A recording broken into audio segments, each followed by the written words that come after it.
Hi hello అండి, అందరూ ఎలా ఉన్నారు? నేనైతే చాలా బాగున్నానండి.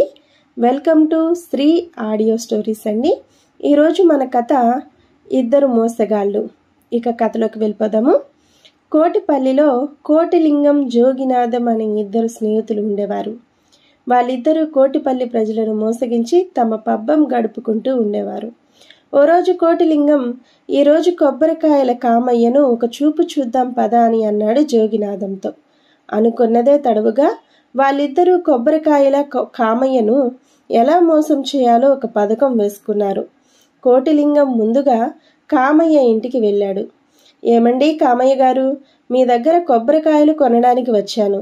తమ దగ్గర కొబ్బరికాయలు ఎన్ని ఉన్నాయో, కొబ్బరికాయల ధర ఎంతో ఏమిటో చెప్పండి అని అన్నాడు కోటిలింగం. కామయ్య పొడి దగ్గు దగ్గి, ప్రస్తుతం నా దగ్గర 200 కొబ్బరికాయలు ఉన్నాయి. 100 కాయల ధర 100 రూపాయలు. తగ్గితే బేరం కుదరదు. నీకు ఇష్టమైతే చూసుకో అని అన్నాడు కామయ్య. సరే, సొమ్ము తీసుకొని కాయలు ఇవ్వండి అని చెప్పి కోటిలింగం మొత్తం సొమ్ము కామయ్యకిచ్చాడు. కామయ్య సొమ్ము లెక్కబెట్టుకొని సొమ్ము బొడ్డులో దాచుకున్నాడు. ఇటురా అబ్బి అంటూ కొబ్బరికాయలు ఉన్న గది తలుపు తీసి కొబ్బరికాయల మూటను కోటిలింగం నెత్తికెత్తాడు.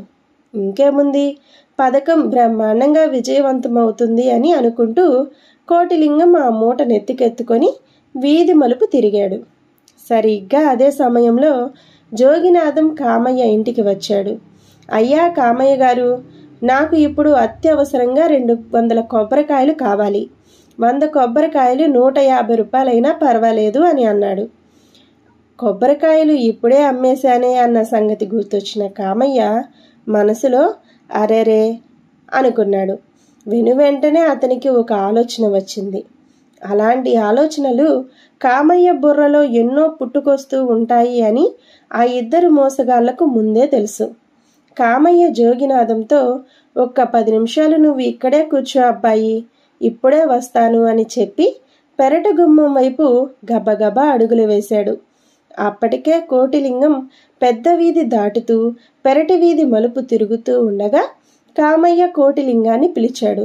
ఇదిగో అబ్బి, ఇంట్లో కొబ్బరికాయల అవసరం చాలా ఉందంట.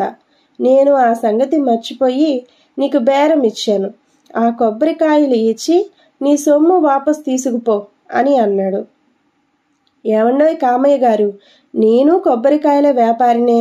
ఒకసారి బేరం ఇచ్చిన తరువాత తిరిగి కొబ్బరికాయలు ఇవ్వడం జరగదు. అంతగా కావాలి అంటే 100కి ఓ 125